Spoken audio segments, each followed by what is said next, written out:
ಧಾರ್ಮಿಕ ಕಾರ್ಯಕ್ರಮದಿಂದ ಕಂಗೊಳಿಸುತ್ತಿರುವ ಯಳಂದೂರು ಭೂಲಕ್ಷ್ಮಿ ವರಾಹಸ್ವಾಮಿ ದೇವಸ್ಥಾನ. ಚಾಮರಾಜನಗರ ಜಿಲ್ಲೆಯ ಯಳಂದೂರು ತಾಲೂಕಿನಲ್ಲಿ ಶ್ರೀ ಭೂಲಕ್ಷ್ಮಿ ವರಾಹಸ್ವಾಮಿ ದೇವಸ್ಥಾನವು ವಿಷ್ಣುವಿನ ವರಾಹ ರೂಪದ ವಿಗ್ರಹಕ್ಕೆ ಪ್ರಸಿದ್ಧಿಯಾಗಿದೆ. ಭೂವರಾಹಸ್ವಾಮಿಯು ತನ್ನ ಎಡತೊಡೆಯ ಮೇಲೆ ಭೂದೇವಿಯನ್ನ ಕುಳ್ಳಿರಿಸಿಕೊಂಡಿರುವ ಭಂಗಿಯಲ್ಲಿದೆ. ಈ ದೇವಸ್ಥಾನ ಸುಮಾರು ವರ್ಷಗಳಷ್ಟು ಹಳೆಯದ್ದು ಎಂದು ಹೇಳಲಾಗುತ್ತಿದೆ. ದೇವಸ್ಥಾನದ ವಿಶೇಷತೆ ಎಂದರೆ ಭೂವರಾಹಸ್ವಾಮಿಗೆ ಹರಕೆ ಹೊತ್ತರೆ ಭೂಮಿಗೆ ಸಂಬಂಧಿಸಿದ ವಿವಾದಗಳು ಬೇಗ ಇತ್ಯರ್ಥವಾಗುತ್ತದೆ ಎಂಬ ನಂಬಿಕೆ ಇದೆ. ಮನೆ ಕಟ್ಟಲು ಇಲ್ಲಿ ಪೂಜೆ ಮಾಡಿದ್ರೆ ಶುಭವೆಂದು ಹೇಳಲಾಗುತ್ತದೆ. ವೈಜ್ಞಾನಿಕತೆಯಿಂದ ಆಧ್ಯಾತ್ಮಿಕತೆ ಮಾರು ಹೋಗಿ ಭೂವರಾಹಸ್ವಾಮಿ ಪ್ರೇರಣೆಯಿಂದ ಯಳಂದೂರಿನ ಪ್ರಸಿದ್ಧ ಖ್ಯಾತ ವೈದ್ಯರಾದ ಶ್ರೀಮತಿ ಡಾಕ್ಟರ್ ಶಶಿಕಲಾ ರಮೇಶ್ ಮತ್ತು ಡಾಕ್ಟರ್ ರಮೇಶ್ ಉಡುಪ ಹಾಗೂ ಕುಟುಂಬದವರಿಂದ ನೂತನವಾಗಿ ಜೀರ್ಣೋದ್ಧಾರಗೊಂಡಿರುವ ದೇವಸ್ಥಾನ ಸುಮಾರು 1 ಕೋಟಿಗೂ ಹೆಚ್ಚು ಹಣವನ್ನ ಖರ್ಚು ಮಾಡಿ ಹಾಗೂ ಭಕ್ತರಿಂದ ಪವಿತ್ರ ಕಾಣಿಕೆಯನ್ನ ಸ್ವೀಕರಿಸಿ ಲೋಕಾರ್ಪಣೆಗೊಳ್ಳುತ್ತಿದೆ. ಹಾಗಾಗಿ ಭೂಲಕ್ಷ್ಮಿ ವರಾಹಸ್ವಾಮಿ ದೇವಸ್ಥಾನದಲ್ಲಿ ಶನಿವಾರದಿಂದ ದೇವತಾ ಕಾರ್ಯಕ್ರಮ ಆರಂಭವಾಯಿತು. ಪಟ್ಟಣದ ನಾಡಮೇಘಲಾಂಬ ದೇವಸ್ಥಾನದಲ್ಲಿ ವೈದ್ಯ ದಂಪತಿಗಳು ಹಾಗೂ ಕುಟುಂಬದವರು ಪೂಜೆ ಸಲ್ಲಿಸಿ ಮಕ್ಕಳು ಮಹಿಳೆಯರು ಕಳಶ ಹೊತ್ತು ಪ್ರಮುಖ ರಸ್ತೆಗಳಲ್ಲಿ ಸಾಕಿ ಭೂವರಾಹಸ್ವಾಮಿಯ ದೇವಸ್ಥಾನ ತಲುಪಿ ವಿಧಿವಿಧಾನಗಳ ಮೂಲಕ ಪ್ರೋಕ್ಷಣೆಗೆ ಚಾಲನೆ ನೀಡಿದ್ದಾರೆ. ಕಾರ್ಯಕ್ರಮದಲ್ಲಿ ಭಕ್ತರಿಗೆ ಪ್ರಸಾದ ವಿನಿಯೋಗ ಮಾಡಲಾಯಿತು. ಭಕ್ತರಿಗೆ ದೇವರ ದರ್ಶನ ಮಾಡಲು ಸೋಮವಾರ ಬರುವಂತೆ ಸಮಿತಿಯಿಂದ ಸೂಚನೆ ನೀಡಲಾಯಿತು. ಎಲ್ಲರ ಸಹಕಾರದಿಂದ 2 ದಿನಗಳು ಚೆನ್ನಾಗಿ ಕಾರ್ಯಕ್ರಮ ನಡೆಯಿತು. ಹಾಗೆಯೇ ಸೋಮವಾರ ಯಶಸ್ವಿಯಾಗಿ ಜರುಗಲಿ ಎಂದು ಸಮಿತಿಯ ಅಧ್ಯಕ್ಷರು, ಗೌರವಾಧ್ಯಕ್ಷರು, ನಿರ್ದೇಶಕರು, ಪದಾಧಿಕಾರಿಗಳು ಹಾಗೂ ಭಕ್ತರು ಪ್ರಾರ್ಥಿಸಿದ್ದಾರೆ. ವರದಿ ಮಹದೇವ ಸ್ವಾಮಿ, ನಂದಿ ಟಿವಿ, ಚಾಮರಾಜನಗರ.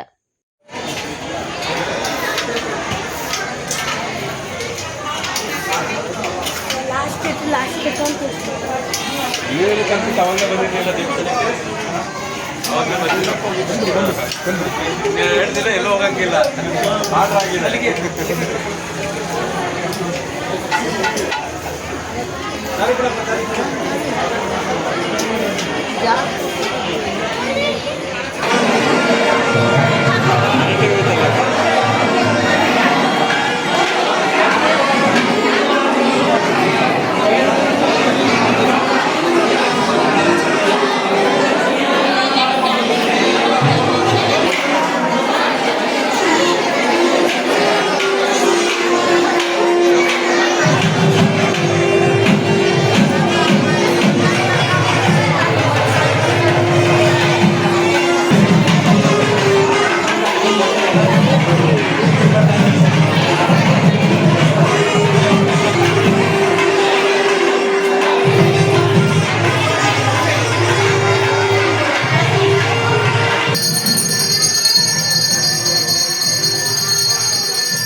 ಇಟ್ಕೊಳ್ಳಿ, ಒಂದು ನಿಮಿಷ ಸರ್.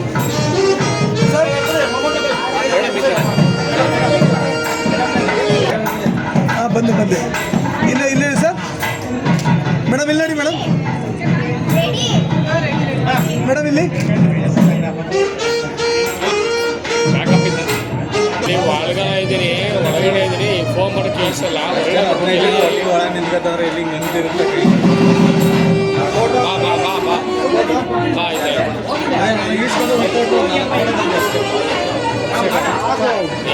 ಏನೇ ಕೆಲಸ ಆಗ್ತಲ್ಲ. ನಿಂತ್ಕೊಳ್ಳಿ ಸರ್.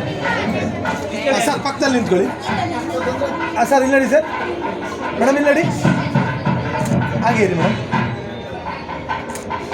Okay madam. ನೇರ ಓಕೆ ಗೊತ್ತಾಯ್ತು.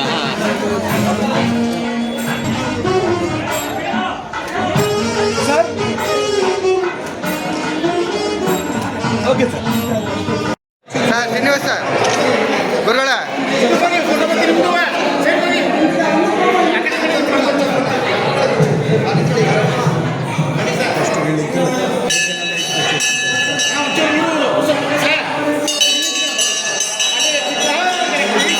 ಸರ್ ಮುಂದೆ ನೋಡಿ ಸರ್. ಹಾಗೆ ಇರಿ ಹಾಗೆ ಇರಿ ಸರ್. ಸ್ವಲ್ಪ ಹಿಂದಕ್ಕೆ ಒಂದು ನಿಮಿಷ ಸರ್. ಸರ್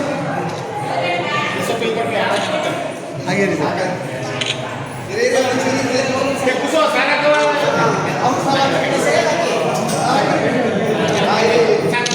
ಹಾಂ ಇಲ್ಲಿ ನೋಡಿ ಸರ್. ಹಾಗೆ ಇರಿ ಸರ್.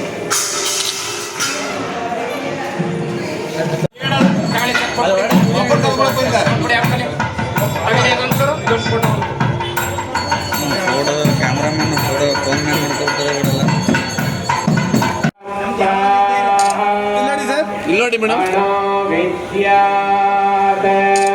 ಸರ್ ಸರ್ ಹಾಗೆ ಇರಿ ಹಾಗೆ ಇರಿ. ಹಾಂ ಒಂದು ನಿಮಿಷ ಸರ್. ಇಲ್ಲಿ ನೋಡಿ. Okay sir. ಹಾಂ ಇಲ್ಲೇ ಇದೆಯಾ? ಹಾಂ ಸರ್ ಇಲ್ಲಿ ನೋಡಿ ಸರ್. ಹಾಗೆ ಇರಿ ಸರ್.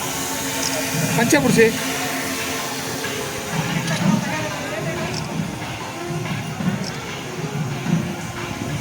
ಸರ್ ಇಲ್ಲಿ ನೋಡಿ ಸರ್.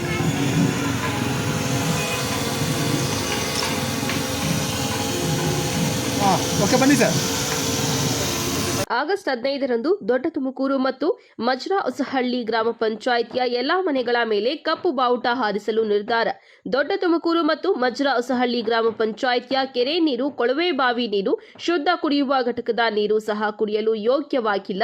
ಈ ಕುರಿತು ಹಲವಾರು ಬಾರಿ ಅಧಿಕಾರಿಗಳಿಗೆ ಮನವರಿಕೆ ಮಾಡಿಕೊಟ್ಟರೂ ಯಾವುದೇ ಪ್ರಯೋಜನವಾಗಲಿಲ್ಲ. ಹಾಗಾಗಿ ಸ್ವಾತಂತ್ರ್ಯ ದಿನಾಚರಣೆ ದಿನದಂದು ಗ್ರಾಮಸ್ಥರು ಕಪ್ಪು ಪಟ್ಟಿ ಧರಿಸಿ 2 ಪಂಚಾಯಿತಿಯ ಎಲ್ಲಾ ಮನೆಗಳ ಮೇಲೆ ಕಪ್ಪು ಬಾವುಟ ಹಾರಿಸಲು ತೀರ್ಮಾನಿಸಿದ್ದೇವೆ ಎಂದು ಅರ್ಕಾವತಿ ನದಿ ಪಾತ್ರದ ಕೆರೆಗಳ ಸಂರಕ್ಷಣಾ ವೇದಿಕೆಯ ಮುಖಂಡರು ಹೇಳಿದ್ದಾರೆ.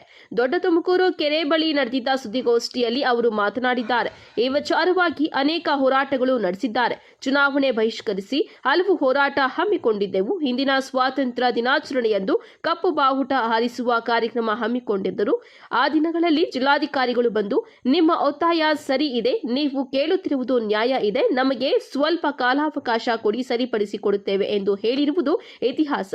ಆದರೆ ಇಲ್ಲಿಯವರೆಗೂ ಯಾವುದೇ ಕೆಲಸಗಳು ಆಗಿಲ್ಲ. ಗ್ರಾಮ ಪಂಚಾಯಿತಿಯ 2023ರಲ್ಲಿ 2 ಪಂಚಾಯಿತಿಯ 36 ಕೊಳವೆ ಬಾವಿಗಳಿಗೆ 34 ಕೊಳವೆ ಬಾವಿಗಳು ಉಪಯೋಗಿಸಲು ಯೋಗ್ಯವಾಗಿಲ್ಲ ಎಂಬ ವರದಿ ಬಂದಿದೆ. 2024ರಲ್ಲಿ ಕೊಳವೆ ಬಾವಿಯಲ್ಲಿ ಕಪ್ಪು ನೀರು ಬರುತ್ತಿದೆ. ಆದ್ದರಿಂದ ಸಂವಿಧಾನ ಉಳಿಸಲು, ಕಾನೂನು ರಕ್ಷಿಸಲು ಹಾಗೂ ಜನರ ಆರೋಗ್ಯದ ದೃಷ್ಟಿಯಿಂದ ಸ್ವಾತಂತ್ರ್ಯ ದಿನಾಚರಣೆಯ ದಿನದಂದು 2 ಪಂಚಾಯಿತಿ ವ್ಯಾಪ್ತಿಯ ಎಲ್ಲಾ ಗ್ರಾಮಗಳ ಎಲ್ಲಾ ಮನೆಗಳ ಮೇಲೆ ಕಪ್ಪು ಬಾವುಟ ಹಾರಿಸುವುದಕ್ಕೆ ತೀರ್ಮಾನಿಸಿದ್ದೇವೆ. ಇದಕ್ಕೆ ಸಂಬಂಧಪಟ್ಟಂತೆ ಜನಗಳ ಸಹಿ ಸಂಗ್ರಹ ಕೂಡ ಮಾಡಿ ಜಿಲ್ಲಾಧಿಕಾರಿಗಳಿಗೆ ಕೊಡಲಿದ್ದೇವೆ ಎಂದರು. ವರದಿ Harish, Nandi TV, Doddaballapur. But prevention is better than cure ಅಂತೀವಿ. ನಮ್ಮ ಜನಗಳಿಗೆ ಆರೋಗ್ಯ ಕೆಡದಂತೆ ನೋಡ್ಕೊಳ್ಳೋ ಜವಾಬ್ದಾರಿ ಇದೆಯಲ್ಲ, ಅದಕ್ಕೆ ನಮ್ಮ ಪರಿಸರ ಭಾಳ ಮುಖ್ಯ. ಪರಿಸರ ಅಂದರೆ ನೀರು, ಗಾಳಿ, ನಾವು ಓಡಾಡೋ ಜಾಗ, ಇದು ಭಾಳ ಇಂಪಾರ್ಟೆಂಟು. ಇವತ್ತು 4 ವರ್ಷದಿಂದ ಬರೀ ನೀರಿಗೋಸ್ಕರವಾಗಿ ಇಷ್ಟು ಹೋರಾಟ ಮಾಡಬೇಕಲ್ಲ ಅನ್ನೋದು ದುಃಖ ಆಗುತ್ತೆ. ದಯವಿಟ್ಟು ಸರ್ಕಾರದ ಗಮನಕ್ಕೆ ಇದು ನಿಮ್ಮ ಜವಾಬ್ದಾರಿ. ಆದ್ದರಿಂದ ದಯವಿಟ್ಟು ಸಂವಿಧಾನದಲ್ಲಿ ಎಲ್ಲ ಹಕ್ಕುಗಳನ್ನು ಜನಗಳಿಗೆ ಕೊಟ್ಟಿದೆ.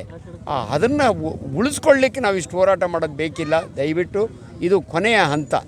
ಈ ಸ್ವತಂತ್ರ ದಿನದಂದು 15ನೇ ತಾರೀಕು ಕಪ್ಪು ಧ್ವಜವನ್ನು ನಮ್ಮ 2 ಪಂಚಾಯಿತಿಯಲ್ಲಿ ಆರಿಸಲಿಕ್ಕೆ ಡಿಸೈಡ್ ಮಾಡಿದ್ದೀವಿ.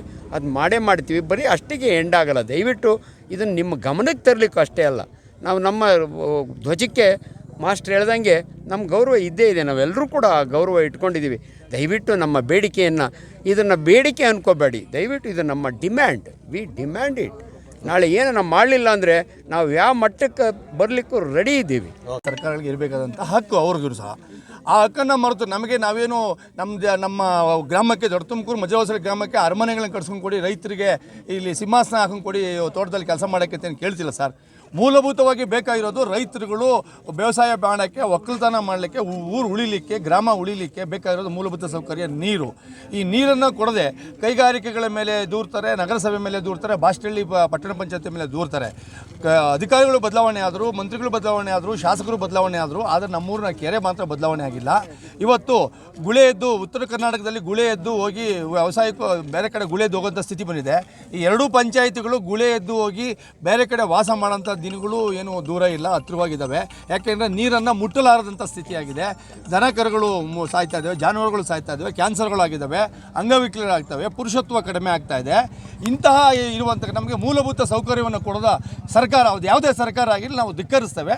ಸರ್ಕಾರಗಳು ಮನಗೊಂಡು ನಮ್ಮ ಹೋರಾಟಕ್ಕೆ ಬೆಂಬಲ ಕೊಡಬೇಕು, ತಾರೀಕಿಗೆ ಅಂತ್ಯ ಕೊಡಬೇಕು. ಏನು ಆಗಸ್ಟ್ 15ನೇ ತಾರೀಕು ನಾವು ಕಪ್ಪು ಬಾವುಟವನ್ನು ಆರಿಸಬೇಕು ಅಂತ ಇನ್ನು ಎರಡೂ ಪಂಚಾಯತಿ ಡಿಸೈಡ್ ಮಾಡಿದ್ದೀವಿ, ಅದು ಮಾಡೇ ಮಾಡ್ತೀವಿ.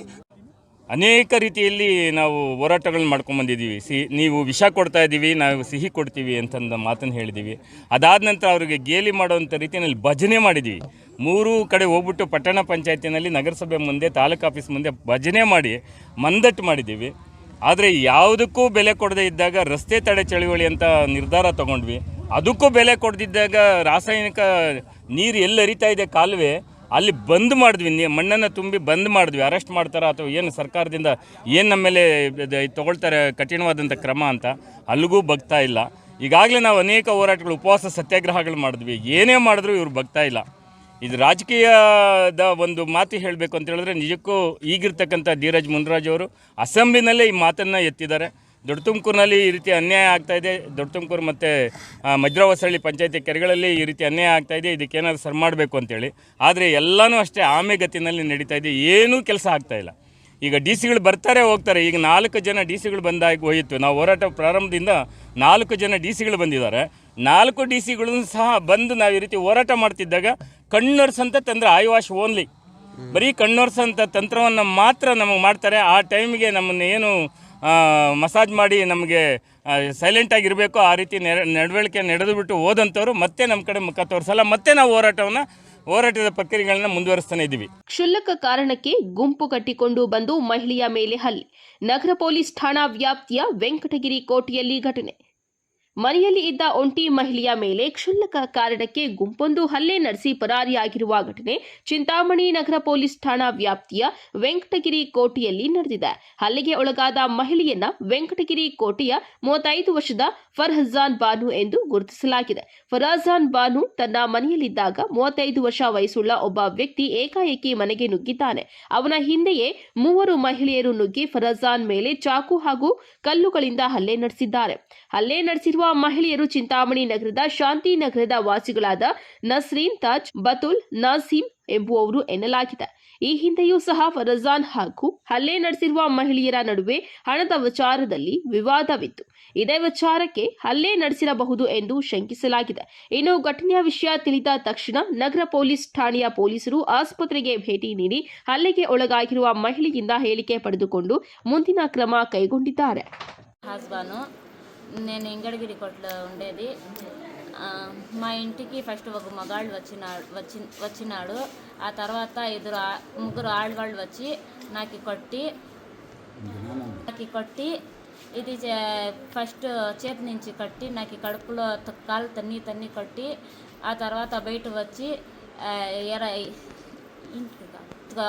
మగాడి దగ్గర చాకు నింటి వాళ్ళు ఆడవాళ్ళు అడిగినారు, వాళ్ళు ఇయ్యలేదు. ఆ తర్వాత పరకులో కొట్టి చెప్పులో కొట్టి ఆ తర్వాత బయట వచ్చి రాయల్లో కట్టినారు. వేరే వాళ్ళు వచ్చి కాపాడి ఆ తర్వాత హాస్పిటల్లో పిలుచుకొని వచ్చి వేసినారు. వచ్చి నాకు పొడిసేకి వచ్చినారు. ఆ తర్వాత వేరే వాళ్ళు వచ్చి నాకు కాపాడి హాస్పిటల్కి పిలుచుకొని వచ్చినారు, అడ్మిట్ చేసినాడు. టౌన్ స్టేషన్లో కంప్లైంట్ చేసి ఇచ్చినాము మేము.